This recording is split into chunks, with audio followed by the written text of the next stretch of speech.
Praise the Lord. ദൈവമക്കളെ, ദൈവം നിങ്ങളെ സമൃദ്ധിയായി അനുഗ്രഹിക്കട്ടെ. ഇന്ന് ശനിയാഴ്ച പരിശുദ്ധ ദൈവമാതാവിൻ്റെ മാധ്യസ്ഥം നമുക്ക് കൂടുതലായി ഈ ആഴ്ച പ്രാർത്ഥിക്കാം. മാതാവിനോട് കൂടെ ഇരിക്കാം.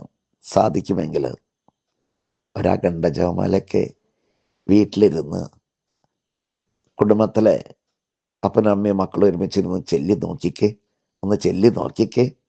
Hallelujah, hallelujah. എന്തൊരു ഐശ്വര്യമായിരിക്കും മക്കളെ. ജപമാല മുഴുവൻ വചനമാണ്.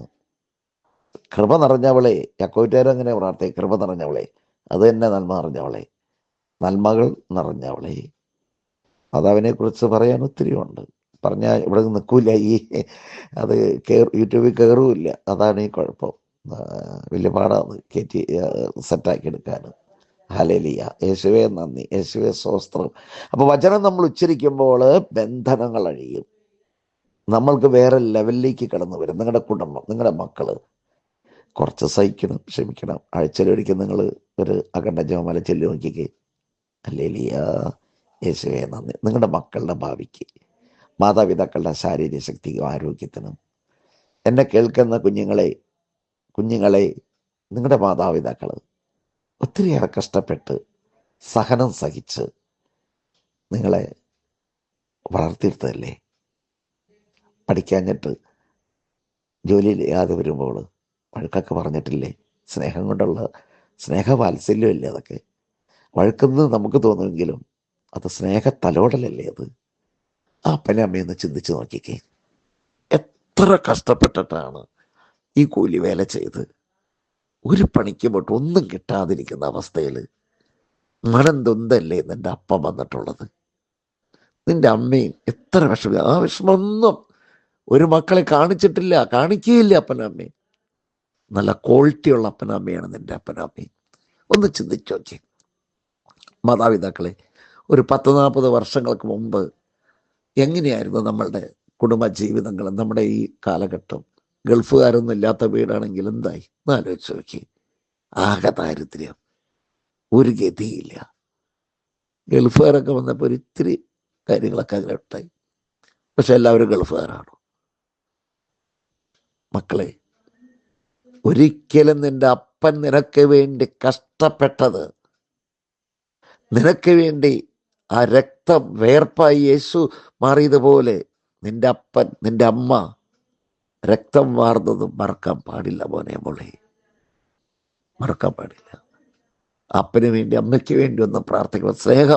സ്നേഹം കൊടുക്കുക. നമ്മളൊക്കെ എന്താ കൊടുത്തേക്കണം? കുഞ്ഞുങ്ങളെ, നിങ്ങൾ നല്ല സ്നേഹമൊക്കെ കൊടുത്തിട്ടുണ്ട്. എന്നാലും പലപ്പോഴും എത്രയോ ചീത്ത വാക്കുകൾ, അല്ലേ അല്ലേ അല്ലേ ചീത്ത വാക്കുകൾ. ഇതിന് എന്തൊക്കെ വേദന. നമ്മുടെ ഇഷ്ടത്തിന് സമ്മതിക്കാത്തത് കൊണ്ട്. അത് വേറൊന്നും കൊണ്ടല്ല മോളെ, വേറൊന്നും കൊണ്ടല്ല. ഈ കാലഘട്ടം വെരി വെരി വെരി റോങ് വേയിലേക്കാണ് പോകുന്നത്. നമുക്ക് ചിന്തിക്കാൻ പറ്റുമോ? കേൾക്കുന്ന മോളെ, നമുക്ക് ചിന്തിക്കാൻ പറ്റുമോ? നമ്മുടെ ശരീരം അതിവിശുദ്ധമായ അവയവങ്ങളാണെന്ന് പറയാൻ പറ്റുമോ? 1 കൊരിന്തോസ് 6:15 എന്താ എഴുതപ്പെട്ടിരിക്കുന്നത്?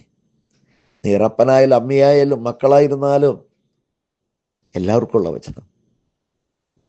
1 കൊരിന്തോസ് 6:15, നിങ്ങളുടെ അവയവങ്ങൾ ക്രിസ്തുവിൻ്റെ അവയവങ്ങളാണെന്ന് നിങ്ങൾക്കറിയില്ലേ? അത് വേശ്യയുടെ അവയവങ്ങളാക്കാൻ പാടില്ല. അത് ഇന്നത്തെ കാലഘട്ടം. ചെറിയ കുഞ്ഞു പോലും, ചെറിയ കൊച്ചുങ്ങളെ 4-5 വയസ്സ് പിള്ളേരുള്ള ദുരുപയോഗം, പീഡിപ്പിക്കല്. കുറച്ചുകൂടി അങ്ങനെ 7-8 പോകുമ്പോൾ MDMA പോലത്തുള്ള ലഹരി പദാർത്ഥങ്ങൾ. പറഞ്ഞ മക്കളെ അനുസരിക്കുന്നില്ല. മക്കള് മാതാപിതാക്കൾക്ക് നേരെ കൊട്ടേഷൻ വയ്ക്കുന്നു. ഈ ഡേഞ്ചർ കാലഘട്ടമാണ് ഈ കടന്നു പോയിക്കൊണ്ടിരിക്കുന്നത്. മക്കൾ മാതാപിതാക്കളെ കൊല്ലുന്നു. ദയനീയമായ കാഴ്ചകളാണ് കാണുന്നത്. മക്കളെ മോളെ, നമ്മൾ ആരോഗ്യമുള്ളപ്പോഴും കുഞ്ഞുങ്ങൾ പറഞ്ഞനുസരിക്കുന്ന സമയങ്ങളിലും കുഞ്ഞുങ്ങളുടെ ആ നല്ല ഭാവിക്കും നിങ്ങൾക്കും സമാധാനത്തിനും വേണ്ടി ആഴ്ചയിലൊരിക്കൽ ഒരു അഖണ്ഡ ജപമാല നിങ്ങൾ ചെല്ലുന്നത് നല്ലതാണ്. പ്രൈസലോ. ഒറ്റയടിക്ക് അത് സാധിച്ചില്ലെങ്കിൽ ക്വാർട്ടർ അടിക്കുക. ഒരു 5 ജപമാല വെച്ചാണ് ചെല്ലുക. പ്രൈസലോ. 5 ജപമാല വെച്ച് ചെല്ലുന്നു. അപ്പോൾ അതൊരു ഒരു സാധിക്കുമെങ്കിൽ 4 ദിവസം, അതല്ലെങ്കിൽ 4, 5, 20 കേട്ടോ, 5 വെച്ച് ചെല്ലുമ്പോൾ 4 ദിവസം, അതല്ലെങ്കിൽ ആഴ്ചയ്ക്ക് ഒരു 5 വെച്ച് ഒരു ദിവസം ഇരുന്ന് ചെല്ലുക. Praise the Lord. അപ്പോൾ അത് കൂടി അത് അങ്ങണ്ടിലേക്ക് എത്താൻ പറ്റും. വേറെ ലെവലിലേക്ക് വരും. ഒന്നുമില്ലാത്തവന് ഇപ്പം തന്നെ ഞാൻ അറിയുന്നു എന്തോരം മക്കൾക്ക് ദൈവമക്കൾക്കാണ് കേട്ടോ.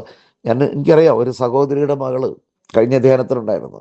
കഴിഞ്ഞ ധ്യാനത്തിന് 10 ധ്യാനത്തിനൊക്കെ അവരുണ്ട്. ഭയങ്കര ഉത്തരവാദിത്തപ്പെട്ട ജോലി ചെയ്യുന്ന, 5 പൈസ പോലും കൈക്കൂലി മേടിക്കാത്ത ഒരു സഹോദരി. ആ സഹോദരിയുടെ മോൾക്ക് ഭയങ്കര ആഗ്രഹമാണ് ഡോക്ടർ ആവണമെന്ന്. എന്നോട് വന്ന് ആ കൊച്ചു പറഞ്ഞു, പാവം കൊച്ച്, എല്ലാം ചെയ്യണമെന്ന് ആഗ്രഹമുണ്ട്, പക്ഷെ കുറേ കാര്യം പഠിക്കാനുണ്ടല്ലോ, പാവം.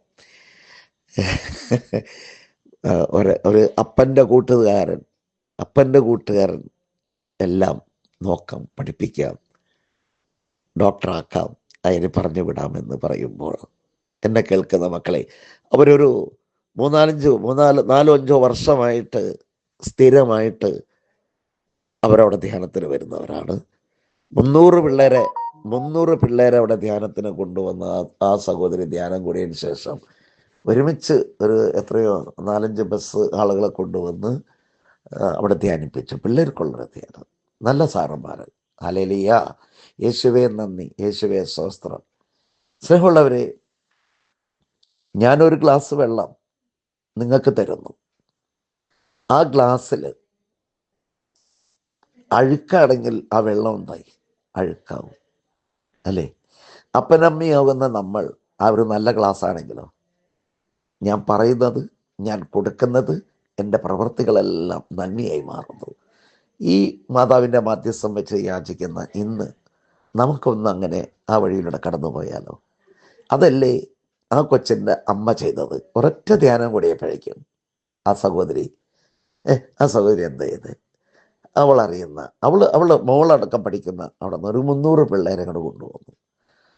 ആരെങ്കിലും ടൂറ് പോകുമ്പോൾ ടൂറിൽ തകർക്കേണ്ട പിള്ളേർ നേരെ ബഥേൽ മാതാവിൻ്റെ പള്ളിയിൽ വന്നിട്ട്, ധ്യാനകേന്ദ്രത്തിൽ വന്നിട്ട് കർത്താവിനെ സ്തുതിക്കുകയാണ്, ആരാധിക്കുകയാണ്. അവർ വേറെ ലെവലിലേക്ക് വരുമെന്ന് ഞാൻ പറഞ്ഞു. ഒരുപാട് മക്കൾക്ക് നല്ല റിസൾട്ട് കിട്ടിയതാണ് അറിഞ്ഞത്. ഹല്ലേലൂയ. അതായത് എന്നെ വിളിച്ചപേക്ഷിക്കുന്നവർ ആരെയും ഞാൻ വെറും കൈയോടെ പറഞ്ഞു വിടുകയില്ല. എൻ്റെ അരികിൽ ആര് വരുന്നവോ അവർക്ക് ഞാൻ സമാധാനം കൊടുക്കും. കാരണം അവനൊരു സമാധാനത്തിൻ്റെ രാജാവാണ്. മാതാവിൻ്റെ മാധ്യസ്ഥം വഴി നമുക്ക് പ്രാർത്ഥിക്കാം. കർത്താവേ, എനിക്ക് വേണ്ടി പ്രാർത്ഥിക്കുന്ന സകല മക്കളെ അനുഗ്രഹിക്കണമേ. ഞാൻ പ്രാർത്ഥിക്കാമെന്ന് പറഞ്ഞവരെ അനുഗ്രഹിക്കണമേ. ധ്യാനം കൂടി പോയി എല്ലാവർക്കും നിലനിൽപ്പിൻ്റെ വരം കൊടുക്കണമേ. അടുത്ത 3-ാം തീയതി എല്ലാവരും വരട്ടെ എന്ന് ഞാൻ പ്രാർത്ഥിക്കുന്നു. കർത്താവേ, 14-ാം തീയതി അനേക മക്കളെ ധ്യാനത്തിലേക്ക് കടന്നു വരട്ടെ. കർത്താവേ, അനുഗ്രഹിക്കണേ. നന്മ നിറഞ്ഞ മറിയമേ സ്വസ്തി, കർത്താവ് അങ്ങയുടെ സ്ത്രീകളിൽ അങ്ങ് അനുഗ്രഹിക്കപ്പെടവളാവുന്നു. അങ്ങയുടെ ദൃത്തി ഫലമായി ഈശോ അനുഗ്രഹിക്കപ്പെടവനാവുന്നു. പരിശുദ്ധ മറിയമേ തമ്പുരാന്റെ അമ്മേ, പാപികളായ ഞങ്ങൾക്ക് വേണ്ടി എപ്പോഴും മരണസമയത്തും ആ 5 നിയോഗങ്ങൾ, മക്കള് 5 നിയോഗങ്ങൾ സമർപ്പിച്ച 5 നിയോഗങ്ങൾ സാധിച്ചു കൊടുക്കണമേ. കർത്താവേ, ഇവരുടെ ഭവനത്തിൽ നിന്ന് എല്ലാവരും ധ്യാനത്തിലേക്ക് വരട്ടെ. കർത്താവേ, ഇവരുടെ തൊഴിലുകളിൽ ഇവരുടെ മക്കളെ, ഇവരുടെ മാതാപിതാക്കളെ എല്ലാവരെയും ആസ്വദിച്ച് അനുഗ്രഹിക്കണമെന്ന് ഞാൻ പ്രാർത്ഥിച്ചുകൊണ്ട് നിത്യപിതാവിൻ പുത്രന്റെ പരിശുദ്ധാത്മാവിനെ സ്തുതി. ദൈവം നിങ്ങളെ അനുഗ്രഹിക്കട്ടെ.